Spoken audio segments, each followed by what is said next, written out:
Hey guys, I just wanted to talk with you a little bit about subject and verb in our compound sentences. They work the same as they do in our simple sentences.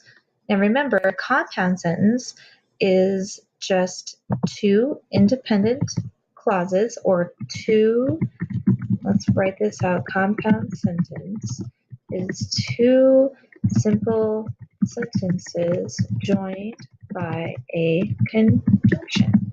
Okay? So in this example, my Snapchat won't load and it is really frustrating me. I have really got two simple sentences joined by a conjunction. First off, the first sentence is my Snapchat won't load. The second sentence is it is really frustrating me. So what I did is I just used my fanboy and my comma to join those together and create one compound sentence. Okay, does that make sense? So if we're looking for the subject and the verb in this first sentence, we know that the first part, and it helps if you just look at it one little chunk at a time. So this sentence has three chunks. It has the first simple sentence, it has your comma and your coordinating conjunction, and it has your second simple sentence. Okay, so let's look at chunk number one first for the subject and the verb. So this first part, my Snapchat won't load, we're talking about Snapchat. So Snapchat we know is a noun, and my is a pronoun, the possessive, because it belongs to me. So Snapchat is the thing that won't load, right? So the action is it won't load. So we know that if the action is that it won't load, then what won't load? Well, my Snapchat won't load. So that is our subject. So remember, your subject has to have at least one noun, and here we have it, the Snapchat won't load. So my Snapchat is the subject, won't is the verb, and then we're going to come over here to this coordinating conjunction.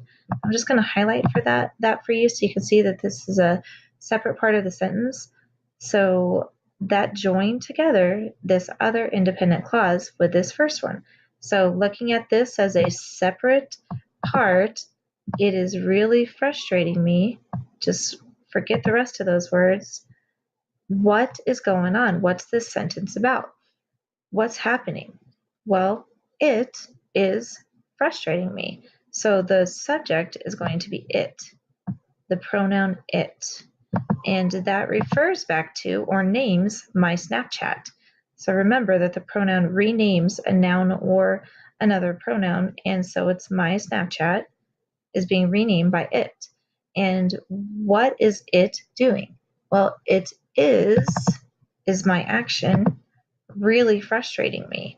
So in this case, your subject had two words, and in this case, it only has one.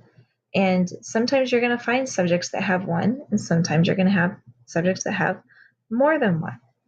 Let's deal with our next sentence. I wanted to send you a picture, but my Snapchat would not load. It's the same principle here. So in this first sentence, we can identify that the action here is wanted. I wanted, because it's not send. Yes, send is action, and that is a verb, but it's not the main verb. So who wanted? I wanted. So I is my subject. Wanted is my verb.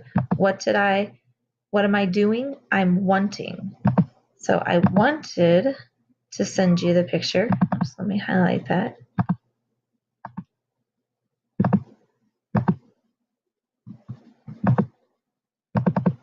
Oh, now I went and messed it all up. Okay, I wanted to send you a picture, comma, coordinating conjunction. There will always be a comma before your coordinating conjunction. I wanted to send you a picture, but my Snapchat would not load. And again, we're talking about the Snapchat not loading. So Snapchat is your main noun and your modifier is my. So those two things together become your subject. Oops, wrong color. So my Snapchat, what is my Snapchat doing? It would not load. So would is going to be my verb, would not load. Now this darn Snapchat won't load, so I cannot send you the picture. Again, Snapchat is my subject, so to add the modifiers, this darn Snapchat, that whole thing becomes my subject. So what's going on with it? What's the Snapchat doing? Well, it won't, it will not. So that's going to become our verb. Okay, that's our main verb. So this darn Snapchat won't load. Now, remember, this is a three-part sentence, this compound sentence, so we're breaking it up with the comma and the fanboy so.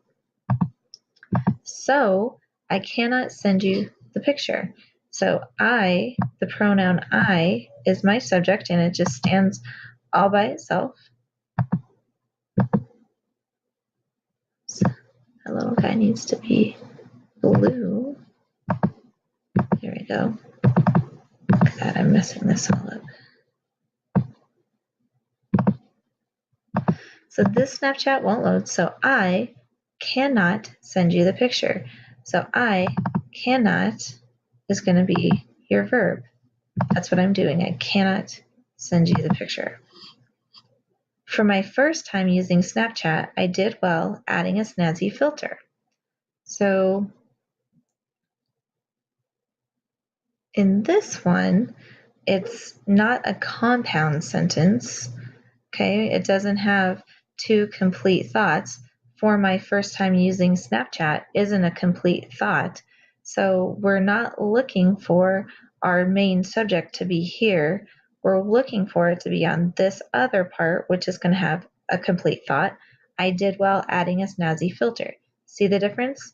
For my first time using Snapchat, that can't be a complete sentence, but I did well adding a snazzy filter can. So who is the subject? Well, I am. The pronoun I is the subject. And what is the action I'm doing? Did. I did. Okay, so I hope this helps as you're identifying your subjects and your verbs. If you have any questions, just let me know.